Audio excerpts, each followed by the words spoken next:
All right, all right, all right. Oh, I'm on the wrong screen here. What's up, guys? What's up, folks? How's it going out there? Podcast land. It's been a little while. It's been a little while. I tell you what, I don't even know what episode we're on, to be honest with you. I think it's 211, maybe. 311 would be cool, right? But I think it's 211, maybe 212. I don't know. I'm a little disheveled. I'm sitting here in my long underwear, as a matter of fact, but man, do I have some talking to do. We're going to try and make it quick because you'll realize something here as I go through, but I just listed something on Marketplace, and I'm getting a lot of hits on it already, so I want to get this video done and try and get back to this thing and see what I can figure out. But welcome to the show, guys. I am Brian Dales. I am your host of Craft Conversations. I'm sorry it's been so long. We've been away from each other for too long, to be honest. Thanks for being here, by the way. I'm going to turn you around here 1 second. I'm just going to show you, if I can get my finger out of the damn way. I'm going to show you Miss Cutie Pie right there. Hey, say hey, Cutie Pie. We're over here in the hotel. She's got her blanket all spread out, or I got it spread out for her, and she's just having a good time over there. If you take a look behind me, I've got all the stuff, all the things out of my truck. Oh, I can't even orientate this camera, but all the things out of my truck. The bed of the truck and the interior of the truck are now in the hotel. If we pay them this way past Cutie Pie, there's my kayak and my paddles and a couple other things over in that corner. So everything that I own that was in the truck is now out of the truck. Well, why have you emptied your truck all the way out? You might ask yourself. You might be asking yourself, and you might be asking me, why have you emptied the truck? Well, and this is a makeshift studio, by the way. I'm at the Best Western. God damn, I don't even know where to start with this whole story. Basically, I'm in the Best Western hotel right now in Junction, Texas. I was about, I don't know how far I am now, about 300 miles from, 300-ish miles from the New Mexico border, which is where I was headed. We are in Junction. Basically, started off on a road trip last Thursday. It's almost been a week. It's been 5 days, as a matter of fact. And the journey was supposed to take off, and it was supposed to go from South Carolina, Summerville, where I was, and I was going all the way out to Arizona to begin with. And, of course, I had planned stops along the way. I'm a member of Harvest Host. As many of you know, I live in a travel trailer pretty much full time. My entire life, everything I own is in my travel trailer and in my truck at the moment. Well, in this hotel, some of it as well right now, but we'll get around to that. We'll get there. Stay tuned. Pay attention. So what happened? Well, I left Summerville, South Carolina last Thursday. I'm not sure what the date was on that. I think the 11th. It was 1/11.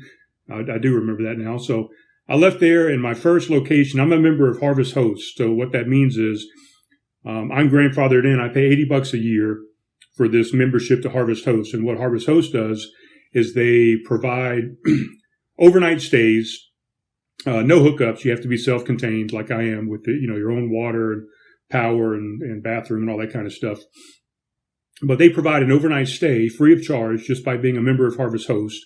And a lot of these businesses have signed up, and they provide these services, and what they get in return, they don't have to pay to be a member of Harvest Host, but what they get in return is they get hopefully more customers, overnight stayers that will purchase some of their products, some of their wares, whatever. So what that entails with my membership, the basic membership, is breweries, wineries, distilleries, farms, museums, a couple of just weird things, right? The main thing that I use, obviously, is this is a show loosely still about craft beer, is I use it for the breweries. So what I had planned out was pretty much breweries, overnight stays for free. You still got to purchase some things, but it comes out cheaper in the long run, all the way across the country to Arizona. So I started off my first night in, damn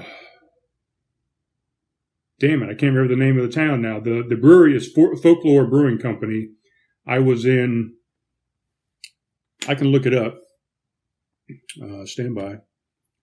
Folklore Brewing Company is in Folklore Brewing and Meadery is in Dothan, Alabama. So my first night showed up at Dothan, Alabama. Humongous parking area. There's a spot for 3. They actually had electricity that you could hook up to for $15 a night, which is fantastic. Most campgrounds you go to, you're going to spend at least $30. Most times, more times than not, somewhere above 40 and upwards of $150 a night, depending on where you're staying. But you do have some different amenities. So I paid the $15 for the hookup, and then I was able to go into the brewery. They had tons of beer on tap. They had a small kitchen. Their main kitchen was closed that night, but they had a small kitchen still serving some wings and pizza and, cheese sticks and just, stuff like that. I had a dozen wings, tons of beer. Of course, you can use their bathroom, and they've got water and other sorts of drinks if you don't drink alcohol. Nice dog park, a nice outdoor area. It was too cold for the outdoor area. The night before, they had just had some live music. They got all the stuff. Had a bunch of games laying around. You could play games, socialize, whatever. There was another Harvest Host member there, he and his wife, that had just left Missouri, and they were on their way down to Florida, so they made that stop. So I had some good conversations with them. Anyway, that was the first night. So Dothan, Alabama. We left out of Dothan and went the next night. What's Cutie looking at? Oh, the heater just came on back there, so you can see the blinds over there moving.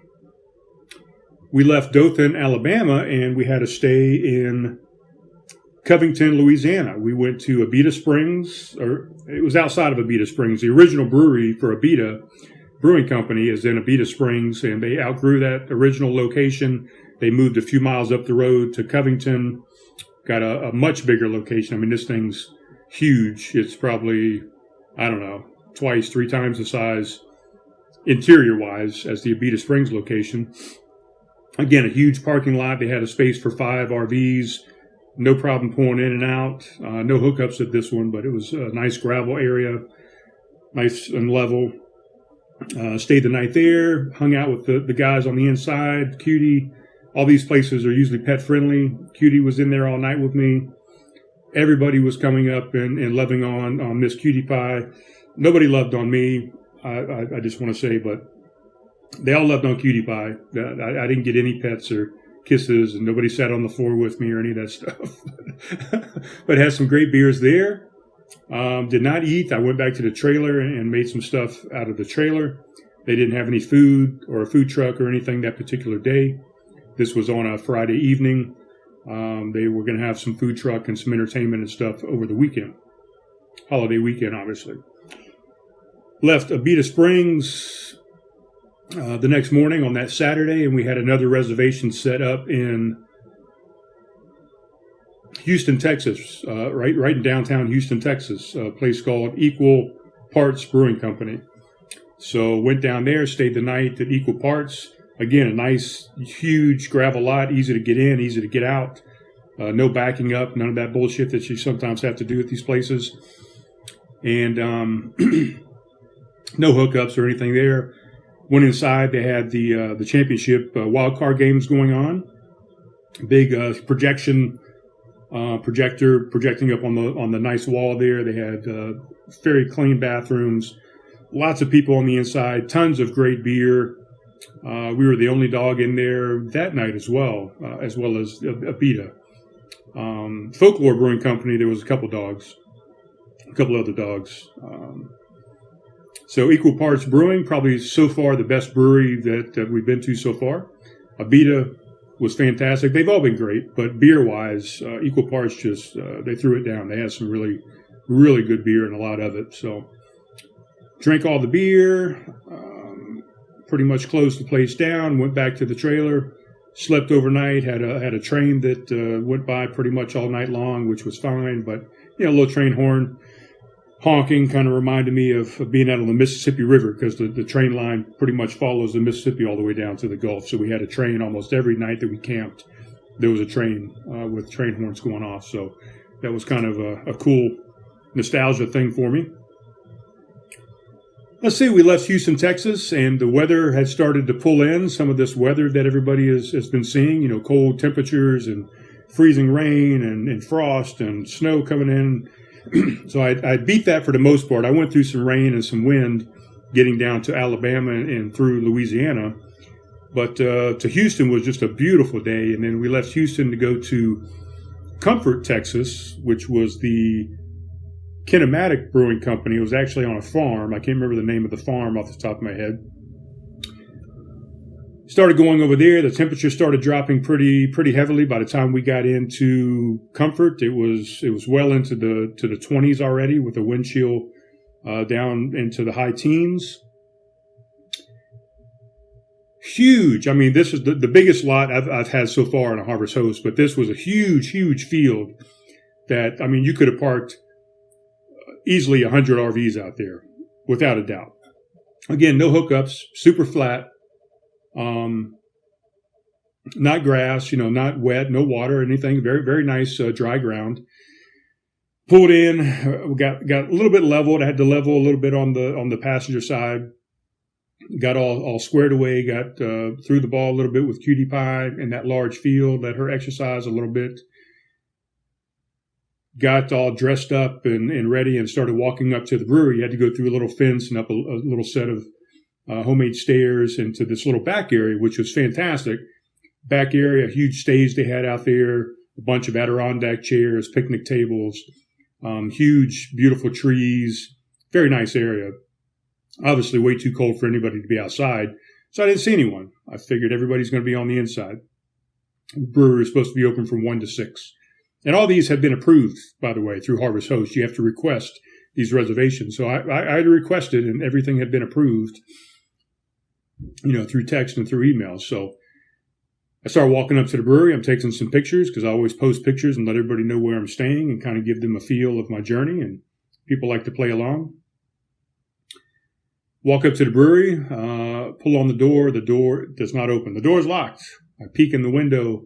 It is dark as can be in there. There's nothing going on. So I end up texting the host on the app, and then I called the host number. It went straight to the brewery. I got the answer machine of the brewery, left a message.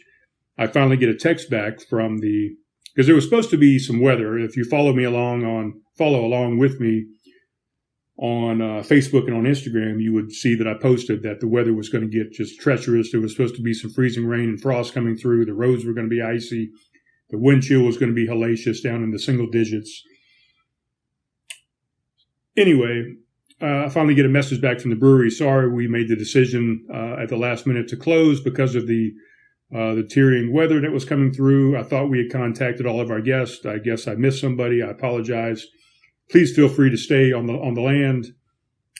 Stay safe, stay warm, those type things. So I said, all right. What can you do? I mean, shit changes, weather changes, plans change, things happen, whatever. You go with the flow, right? Wu wei, as they say. Go with the flow. So we go back to the trailer. I had a little bit of a trickle of charge on my new batteries. You really got to recharge those things nightly by hooking up to a landline, land power, or hooking up to your generator and kind of getting some real juice. The juice that you get trickling out of your pin connection off the back of your vehicle that goes into your RV just gives it a little trickle charge to your batteries. So you really need to kind of plug in every night or every other night to keep a full charge on your batteries. So the batteries were dwindling a little bit. I pulled the generator out, and I carry a spare propane tank. So I plugged the generator in for about 2 hours. Got some more juice going on the generator or on the battery, just so I knew we would have enough juice in the batteries to run the blower for the heater, which is propane, but we'd have enough juice for the night to stay warm. Worked out perfectly. We still, covered with about 3 blankets because I didn't want to run the heat too high. For one, I didn't want to get too hot. When it cuts on, it can get a little hot, and then it cuts off, and then it gets a little cool again. And also, I didn't want to use too much battery power on and off, so I set it at a pretty low temperature setting and just dealt with it with some blankets. And we just cuddled up together. Of course, fixed my own meal there in the trailer. Again, I got stuff that I can fix. Carnivore friendly, matter of fact.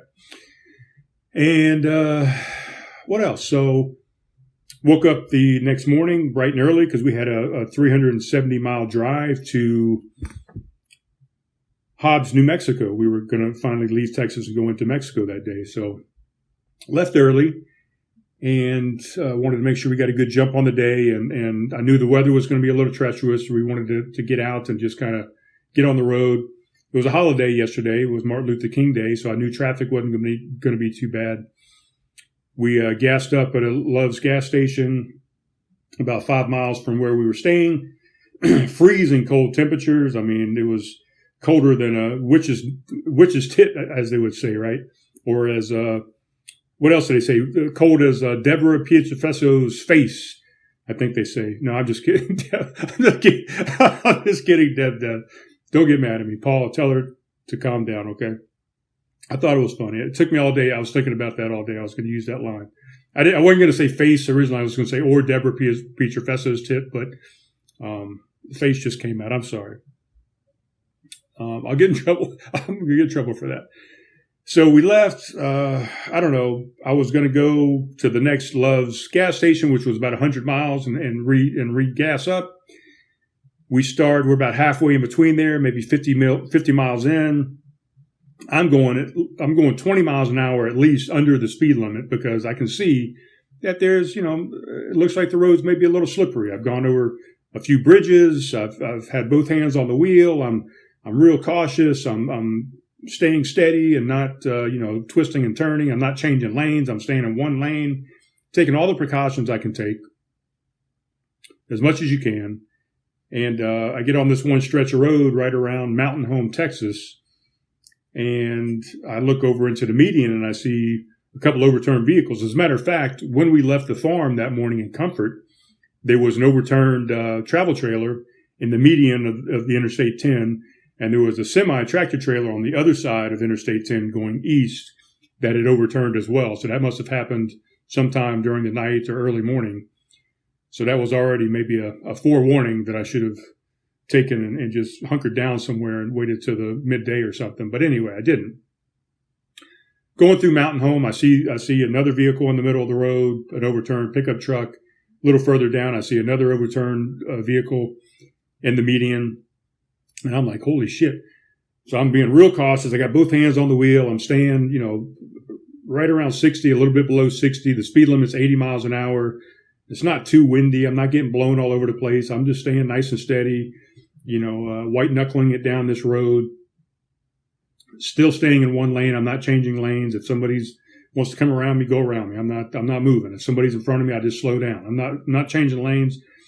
All of a sudden we come upon a hill. We're probably gaining about 1,500 feet on this drive of the trip. We were already at about 1,600 feet, and we were going up to about 3,600 feet or somewhere around there in Hobbs, New Mexico, and started going up a hill. And to get up the hill, I had to give it a little more gas. And when I did that, it downshifted into fourth gear out of fifth gear.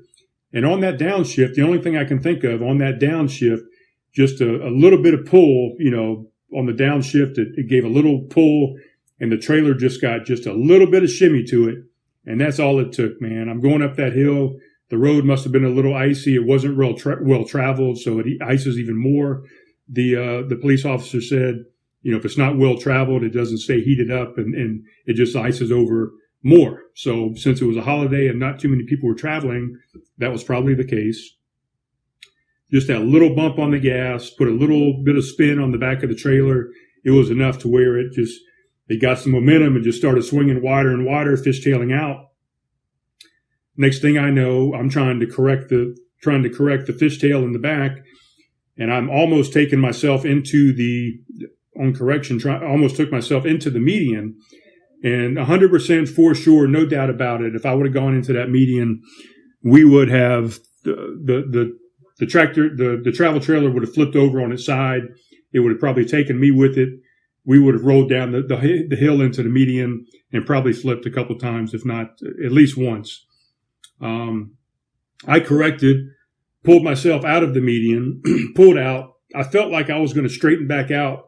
True, one last time. I was using the brakes. I was giving it gas. I was trying as hard as I could to press to activate the trailer brakes separately. I'm steering, and opposite direction of the turn. I'm doing all these things that I can think of that I've learned over my many years of driving vehicles and what I've seen on Fast and the Furious and all these shows, right? The drift and all this stuff, how to come out of a drift and whatever. None of that shit worked. Next thing I know, I'm going the opposite direction into the shoulder on the right-hand side of the interstate. I pull off the shoulder. Bam, there's a wall, basically what used to be a mountain that they had cut through to make this interstate, probably, 15 feet high, just a brick wall, a rock, a mountain, and just basically, here's my car, head on, bam, right into that rock. Of course, stopped very abruptly. I mean, a matter of a millisecond, that car was at a dead stop. Everything goes forward. Seatbelt grabs me. The airbag was like 1 second too late because by the time the seatbelt grabbed me and it pulled me back in the seat, then the airbag popped. So I didn't even touch the airbag. The airbag never touched my face whatsoever. So a fail on the airbag for the Nissan Frontier. With the impact, the sudden stop there into the wall, all that energy transferred back to the trailer hitch that the travel trailer was connected to. And just imagine, if you will, that here is the frame of the travel trailer, and you've got the cab itself, on top of the frame. Well, as soon as that energy hit, the trailer itself that was connected to the hitch stayed still. It wasn't moving because it was attached to the truck, and the truck had stopped. So the camper itself shifted forward on that frame about 12 inches at least. So basically the frame underneath came detached from the upper. And then the force of everything inside the trailer, pushed forward. So a lot of stuff dislodged from the inside of the trailer. Everything I had in cabinets that I didn't have secured down, all the cabinets opened up. Everything flew out. As a matter of fact, I've got a picture right here. This is a picture of the bathroom. So when I walked into the bathroom door, as you can see, the toilet is no longer attached to the floor. All the stuff that was in the cabinet there to the right there of the toilet, the cabinet, and the medicine cabinet, everything had flown out of both of those and was all on the floor here. Like I said, the toilet dislodged. If you come back into the cabin, which I don't have that picture up here, when you come back into the cabin, same thing. Any cabinet that could open, that did open, everything flew out of it. Everything was at the front of the RV, just a mess. So I've got to go I'm going Thursday to get all that out. So what happened? So after that, I get out, check Cutie Pie. She's fine. She's scared to death, but she's fine. I'm fine. I unbuckle the seatbelt. I get out. I start immediately taking some pictures. And I walk around the back of the trailer, and already there's two cop cars pulled up. I mean, they were just patrolling both sides of this interstate in this particular area because left and right people were going off the road. I mean, I sat in the cop car for a little while and listened to the radio, and you wouldn't believe how many calls were coming in. So-and-so at mile marker this, mile marker that, call this, call the ambulance, call the wrecker, send the wrecker here. I mean, it was unbelievable. So I got out, met the cop. He asked if we were okay, if we needed any medical assistance. I said no. Oh, by the way, when I got in the wreck, my new iPhone 15 that I had just gotten, thank God, it calls immediately. It detects that you're in a wreck. It calls 911. So 911 called me. I got that call. All of a sudden, both of my sons are texting me because I set them up as my emergency contact. So the iPhone system actually contacted both of them and said, Brian Dales was just in a wreck, and it pins your location on Google Maps and lets them know exactly where you are and everything. So everybody's 911's calling me. The cops are there. I'm worried about Cutie. I'm worried about being still stuck kind of halfway in the road a little bit on the interstate. It's freezing cold. My kids are texting me. I'm thinking about I need to call my insurance company. I want to call my parents and let them know what's going on. Oh man, just tons of things going through your head. This is the first time I've really been in this type of situation. Well, definitely this type of situation. I've been in a car accident many, many years ago. I mean, we're talking early 90s that I was in a pileup on the interstate in a vehicle, but nothing like this. So the cops tell me to get out the car. I said, come sit with them because you're going to freeze to death. You got no heater out here. You're going to get cold very quickly. So I took them up on that. Me and Cutie are sitting in the front seat, in the front passenger seat of this guy's SUV, the sheriff there, and Kendall Sheriff's Department, I think is what it was. Kimball Sheriff's Department, I think, out of Kerrville, Texas there. Shout out to those guys. So he calls a wrecker and he says, you need to get in touch with your insurance company. I said, well, I'll worry about all that, but just, get me out of the road, get me towed and let's get this thing, get out of the road and get out of the situation here. So he calls the wrecker and he says, the state of Texas really wants me to give you a ticket for this, but since, for driving, too fast for conditions is what the ticket would be, stated as. And he said, but, you didn't cause an accident with any other vehicle. There's no other vehicles involved. There was no personal or private property or public property involved. So all you did was wreck your vehicle into the mountain, off the side of the road. So I'm not going to give you a ticket. You're already going through too much. I don't think that's appropriate, even though the state says I should. So I said, all right, well, I appreciate that, which I don't think you should anyway, but I appreciate that if you're not going to give me a ticket. So nothing was written up. There was no police report that was given to me or anything. So the wrecker comes, they start pulling, and I'm long-winding this thing already, but by the way, we were headed on our way to Hobbs, New Mexico, to another brewery called Dry Lands Tap Room and Brew House, I think is what it was called, a brewing company, Dry Lands Brewing Company out of Hobbs, New Mexico. But obviously I canceled that stay. So the wrecker comes, they get in the truck and they said, your truck starts. I think the truck is drivable. And I said, well, okay, well, let's see what's happening. So they actually put the truck in 4-wheel drive, put it in reverse and backed the trailer out of the shoulder and then pulled the truck around and paralleled the truck and the camper up with the interstate again there on the shoulder and lined it up with the wrecker. The guy looks up underneath the car and he says, I think, like I said, I think you're okay. I looked up underneath. It looks like the only thing you're leaking is washer fluid. I don't think your radiator is damaged. I don't think it's leaking. So it drives. I think you're, instead of us towing both of these vehicles and you trying to figure out rental car and all that kind of stuff, I think you can drive this vehicle. So I said, all right, well, let's disconnect it. So we disconnected the trailer from the truck. They pulled the truck up ahead in front of the wrecker. So it drove around there, got up in front of the wrecker. I had to pull my bicycle off the back of the travel trailer and I put it inside. They winched the trailer up onto the wrecker and got it all squared away, tied down. The cop said, okay, I think you're good to go. They gave me, a card for the wrecker service. It was in about 14 miles down the road in Junction, Texas, which is where I am now. I'm going to open this beer, by the way. And yeah, so the cop says, okay, they said you can drive. I'll pull you up to your vehicle so that way you don't have to walk up there. And he pulled up parallel to my car, to the truck, and me and Cutie got out. I got Cutie in the back seat.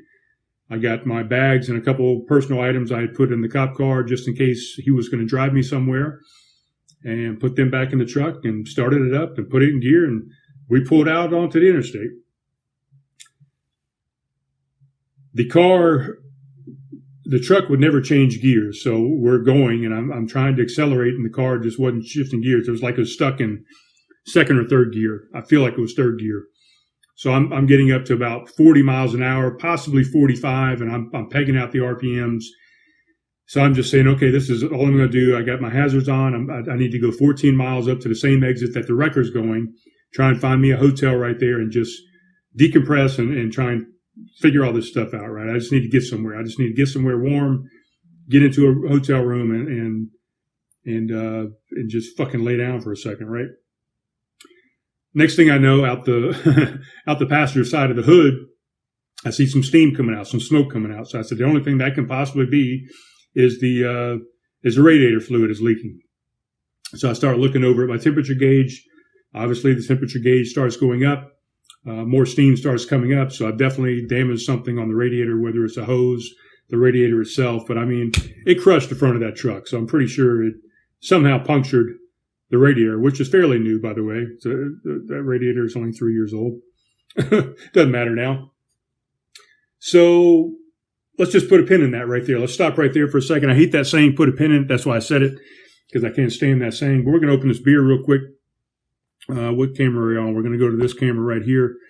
This is a show loosely about craft beer. Today it's about a craft conversation about my travels so far. So just stay where you are. We are now in the car driving to Junction on the Interstate 10, right? Radiator's leaking. I can't go over 45. My RPMs are pegged out.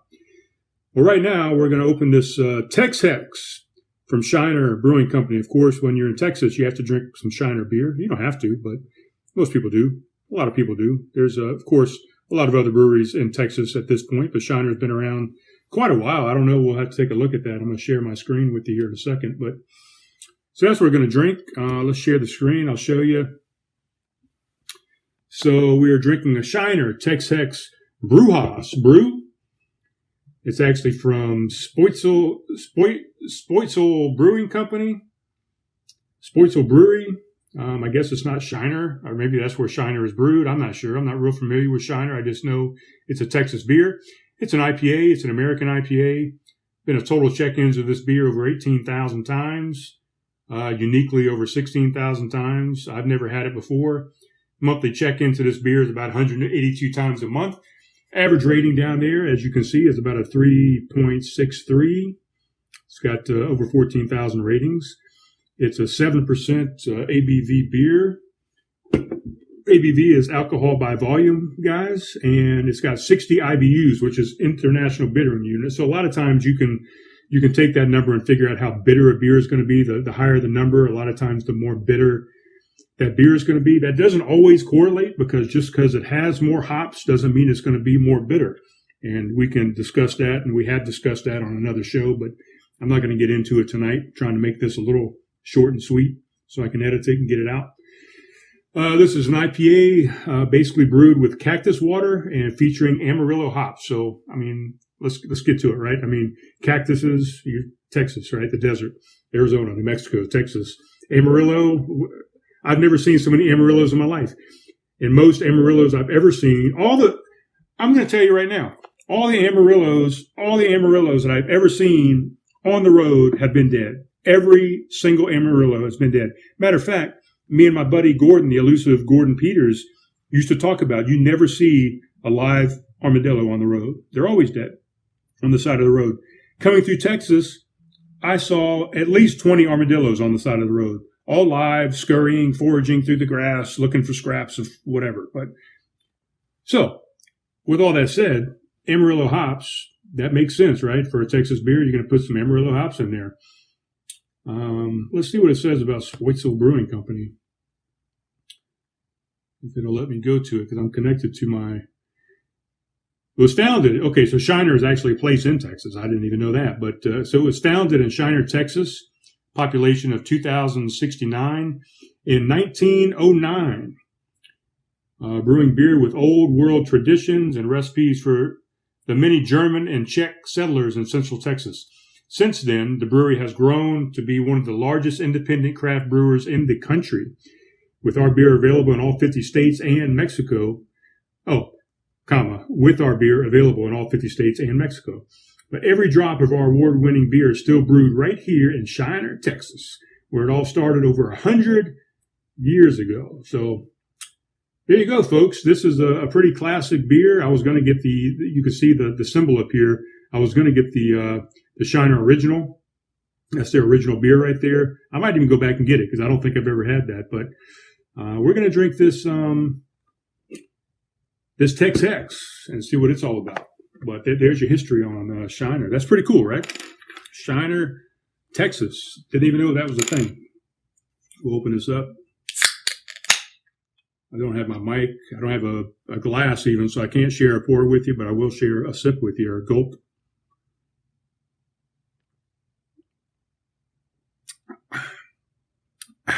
Oh, man. That is pretty damn tasty. I wasn't expecting a whole lot. But I tell you what, on my rating, let's see, the average rating was, what did I say it was? For the brewery itself, the average rating is a 3.44 over all their beers. The average for this particular beer is a 3.63. And I could look up and see any of my friends that drank it. Yeah, let's do that. So globally, a 3.63 is what the rating is. Let's go to this camera. And my friends, let's see, one of my friends gave it a little over a 3.75. One gave it a 4. My buddy Dennis, 3.75 there, 3.8. So, my friends seem to like it a little bit, actually. I would say I'm going to give it a 3.75 as it warms up a little bit. As you know, sometimes they get a little bit better. I might even change my rating to a 4 on this one. And, location helps. My brother and I talk about this a lot, that sometimes location gets a better rating. So you can drink a beer from the source at the brewery, and you gave it a great rating, and the next thing you know, you find one in your hometown somewhere or somewhere else, and you drink, and you're like, not as good as I remember. And sometimes the beer is accelerated. It gets a better rating. It tastes better. You like it better because of the location that you're at, or the concert that you're attending, or the people that you're with even, or the temperature, what if the sun's out. I mean, you're going to give a rating differently based on any situation, I think, no matter what the beer tastes like. The taste can change situationally. Does that make sense? So, all right. I'll take one more sip. Wet my whistle.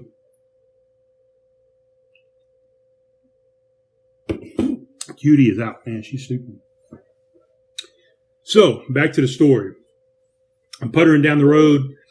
Temperature's going up. I'm saying, please, just let me go 14 miles. Just let me get to this damn exit. Don't shut down. It started sputtering a little bit about 12 miles in.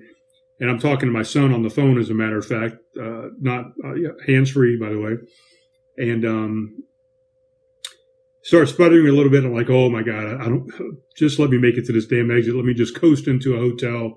Something.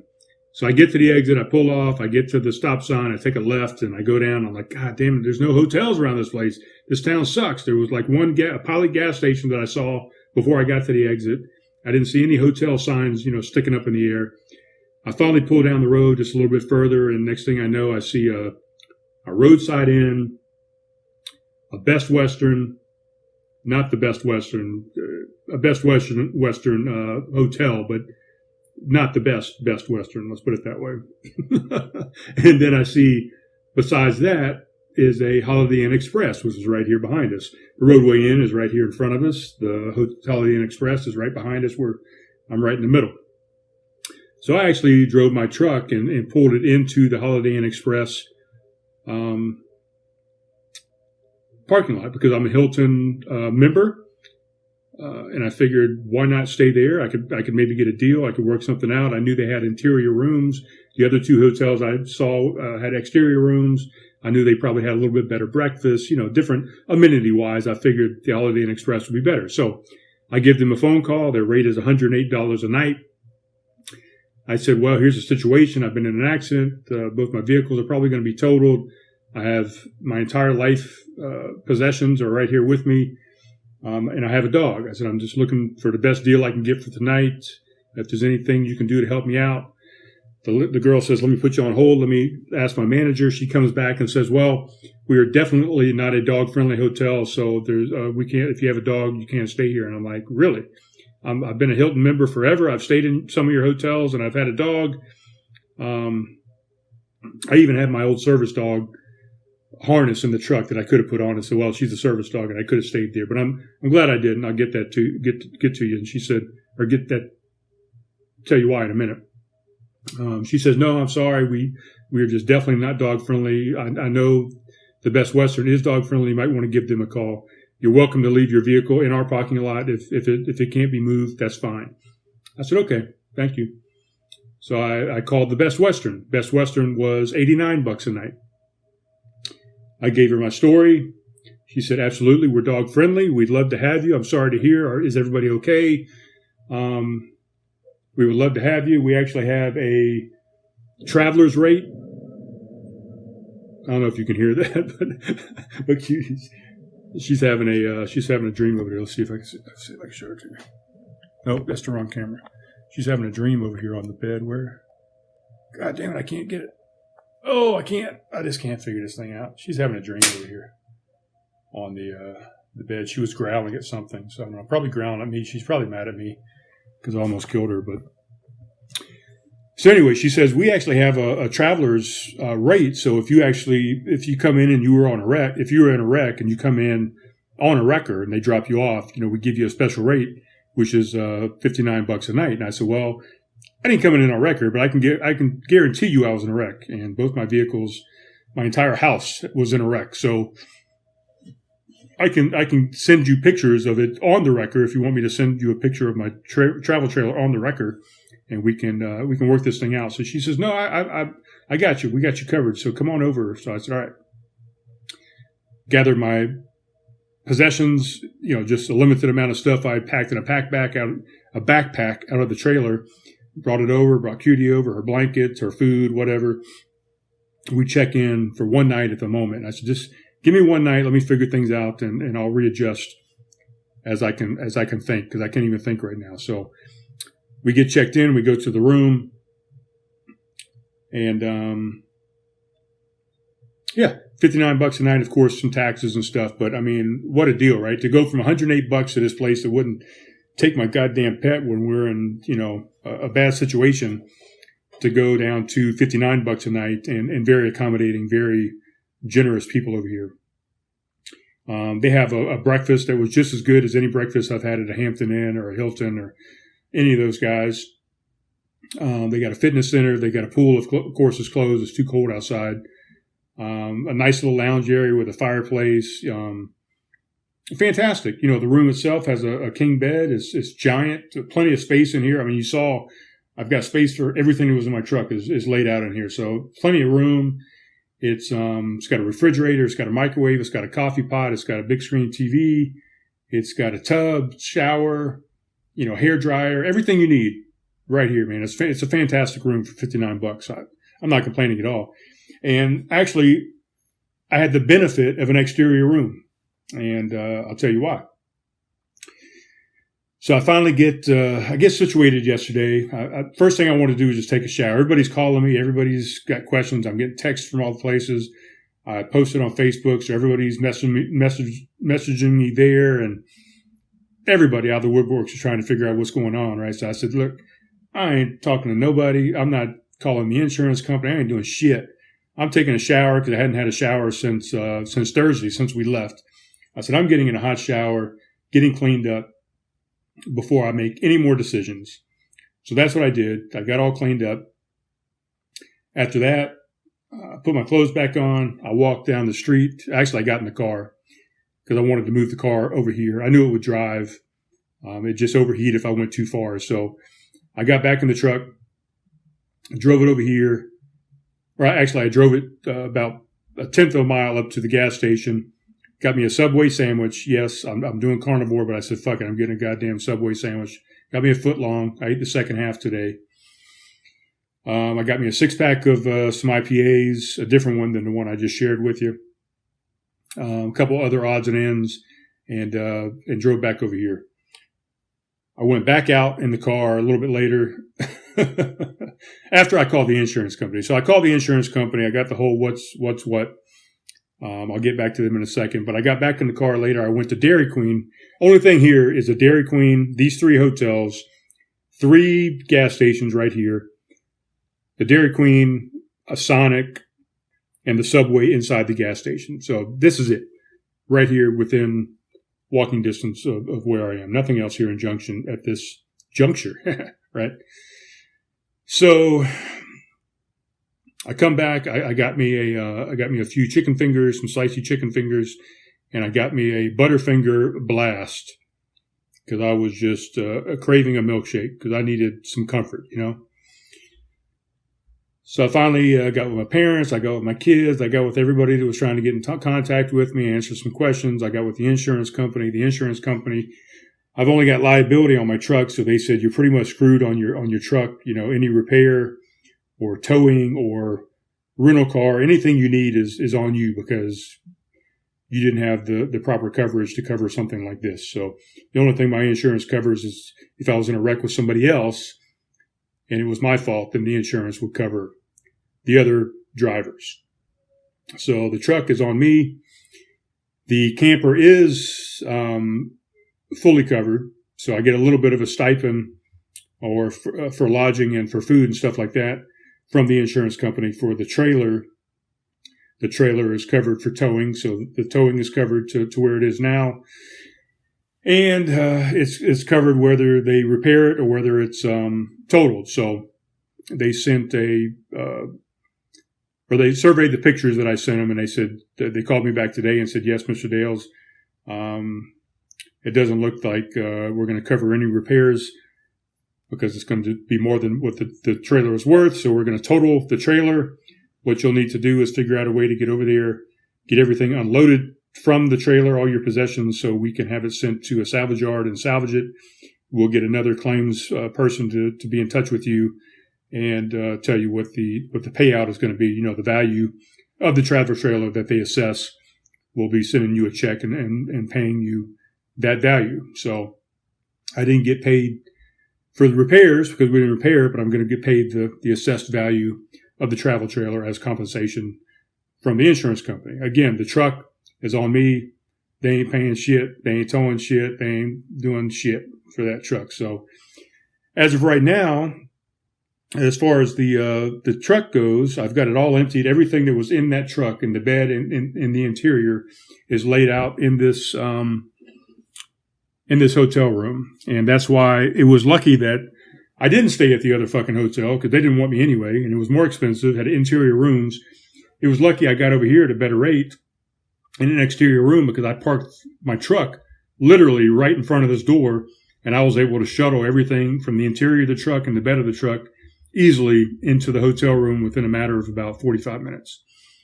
So the truck is entirely cleaned out. None of my possessions are left in there whatsoever. It is ready to be picked up. The only thing I have to do is I have to go out and take the license plate off, but I don't have a tool for the license plate.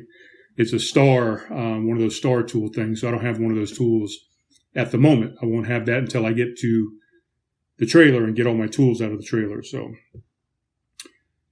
I have listed, I was going through some stuff trying to figure out what to do with the car because I don't want to tow it back to South Carolina. That's an expense I don't need because between that expense and the expense to fix it, I think it's going to be more than what the vehicle's worth.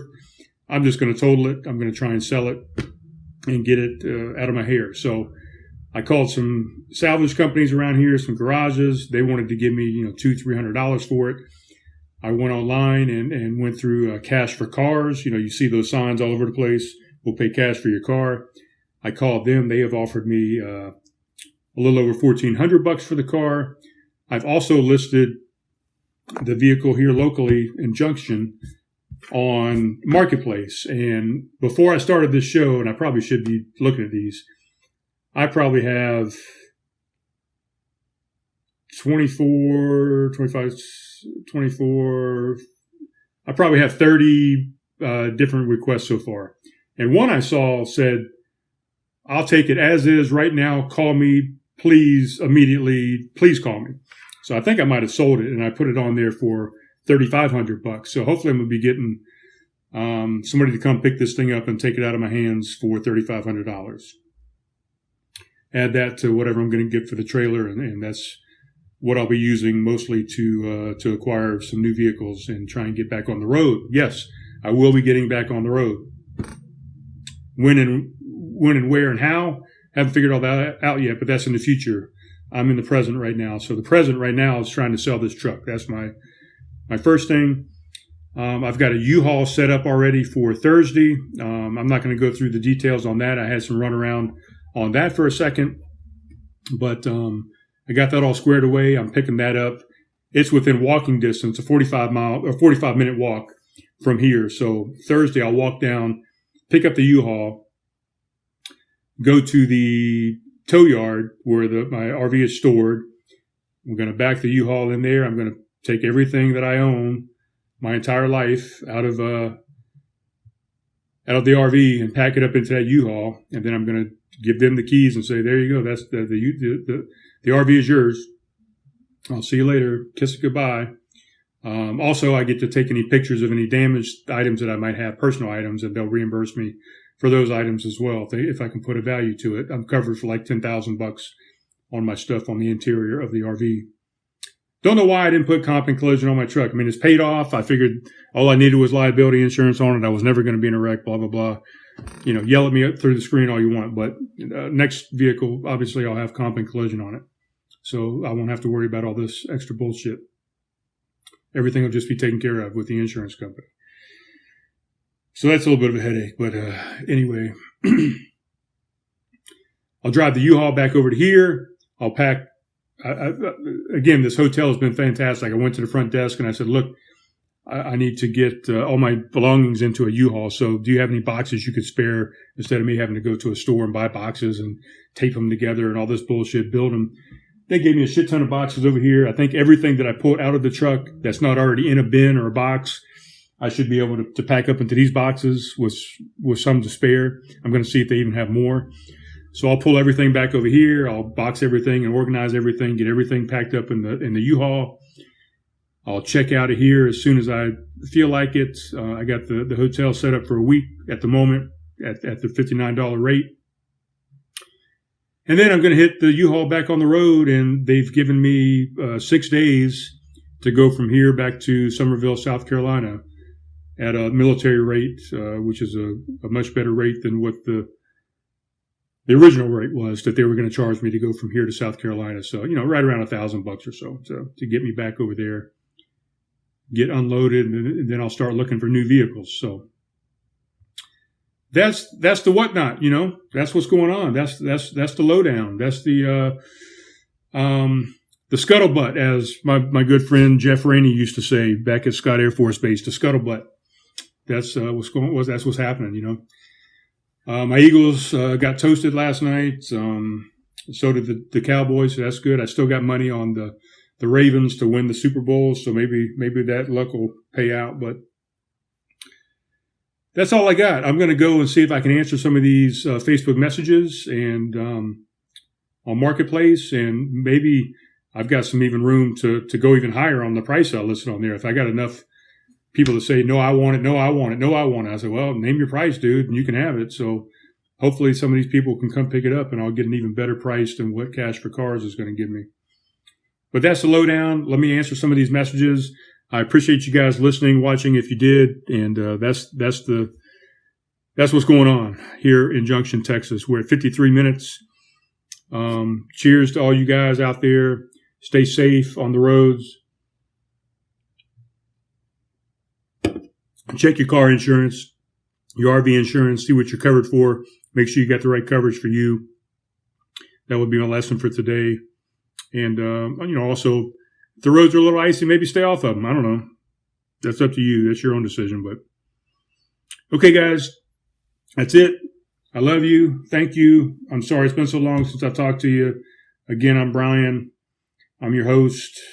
Check me out on Craft Conversations. I'll be posting most of my adventures, my travels, all the pictures, photos, videos, whatever will go up on Instagram and on Facebook. So love you, and we will talk to you soon as always.